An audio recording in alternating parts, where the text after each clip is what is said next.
वालेकुम नाज़रीन, पल पल न्यूज के न्यूज रूम से मैं हूं आपके साथ नदीम अकरम।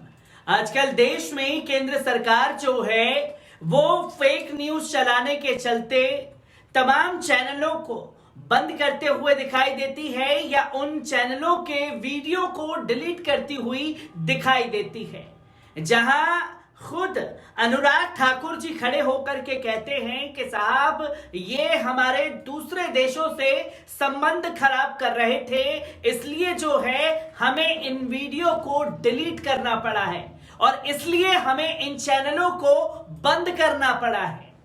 पर इस कार्रवाई को लेकर के सवाल तो बार बार खड़े हो रहे हैं और अब लोग सवाल कर रहे हैं कि आखिरकार जिस तरीके से झूठ फैलाने के चलते तमाम चैनलों को उनके वीडियो को डिलीट किया जा रहा है, क्या ठीक वैसे ही हिंदूवादी संगठनों की इस हरकत पर भी कोई एक्शन लिया जाएगा या नहीं लिया जाएगा?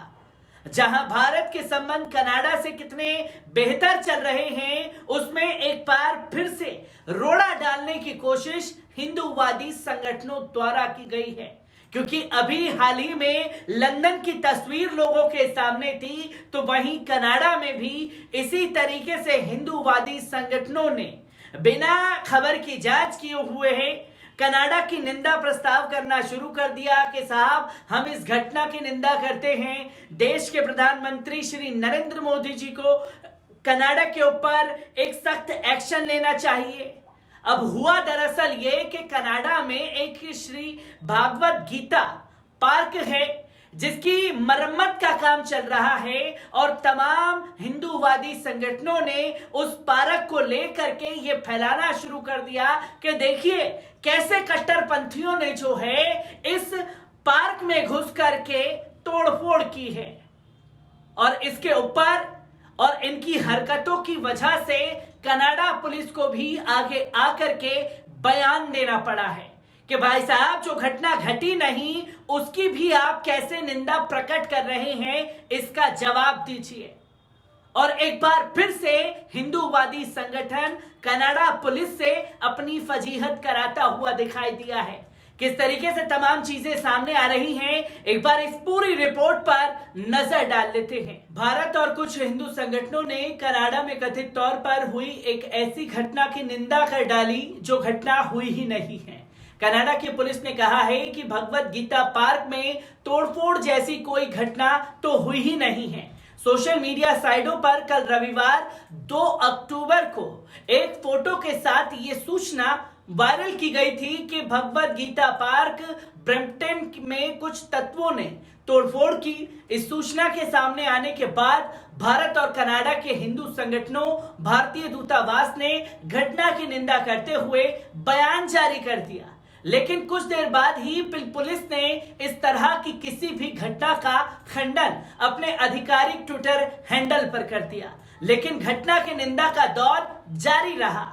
पिल रीजनल पुलिस ने ट्विटर पर कहा, पार्क के नामकरण समारोह में स्थायी रूप से लगाए जाने वाला मार्ग सिग्नल अभी भी लगने की प्रतीक्षा कर रहा है। अभी जो चिन्ह लगा है वो एक अस्थायी पार्क चिन्ह था। श्री भगवत गीता पार्क ब्रैम्पटन में स्थायी चिन्ह या पार्क में किसी ढांचे की तोड़फोड़ का कोई सबूत नहीं मिला है। पार्क के नामकरण समारोह में इस्तेमाल किए जाने वाला एक अस्थायी पार्क चिन्ह था। रविवार को कनाडा के ब्रैम्पटन शहर में हाल ही में अनावरण किए गए श्री भगवत गीता पार्क में तोड़फोड़ की खबरें आई थी। ओटावा में भारतीय उच्चायुक्त ने रिपोर्ट पर तुरंत प्रतिक्रिया भी दे डाली, इसे घृणित अपराध कहा और कनाडा सरकार से फौरन कार्रवाई की मांग तक कर डाली। भारतीय मिशन ने ट्वीट किया, हम ब्रैम्पटन के श्री भागवत गीता पार्क में घृणित अपराध की निंदा करते हैं। हम कनाडा के अधिकारियों और पुलिस से जांच करने और अपराधियों पर फौरन कार्रवाई करने के लिए कहते हैं। ब्रैम्पटन के मेयर पैट्रिक ब्राउन ने, जिन्होंने सोशल मीडिया पर इस तरह की सूचनाएं देखकर साइन के तोड़फोड़ की निंदा की थी, बाद में उन्होंने ट्वीट हटा लिया। ट्वीट हटाने से पहले उन्होंने लिखा था, ऐसी घटनाओं के लिए शून्य सहिष्णुता है। अपने नवीनतम ट्वीट में मेयर ब्राउन ने ब्रैम्पटन पार्क विभाग के शहर से एक अपडेट ट्वीट करते हुए कहा, हाल ही में अनावरण किए गए श्री भगवत गीता पार्क की कल की रिपोर्ट के बाद हमने आगे की जांच के लिए त्वरित कार्रवाई की है। हमें पता चला है कि रिपोर्ट किए गए ब्लैंक साइन को बिल्डर द्वारा प्लेस होल्डर के रूप में तब तक लगाया गया था जब तक कि स्थायी श्री भगवत गीता पार्क साइन को कल बदला नहीं गया। मेयर ब्राउन ने कहा, हम इस बारे में जानकर खुश हैं।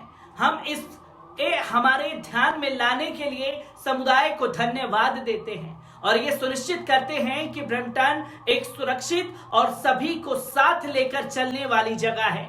ये कथित घटना भारत और कनाडा के बीच एडवाइजरी युद्ध के कुछ दिनों बाद आई है। 23 सितंबर को विदेश मंत्रालय ने कनाडा की यात्रा करने वाले या यात्रा करने की योजना बना रहे अपने नागरिकों को सावधान करते हुए एक एडवाइजरी जारी की थी।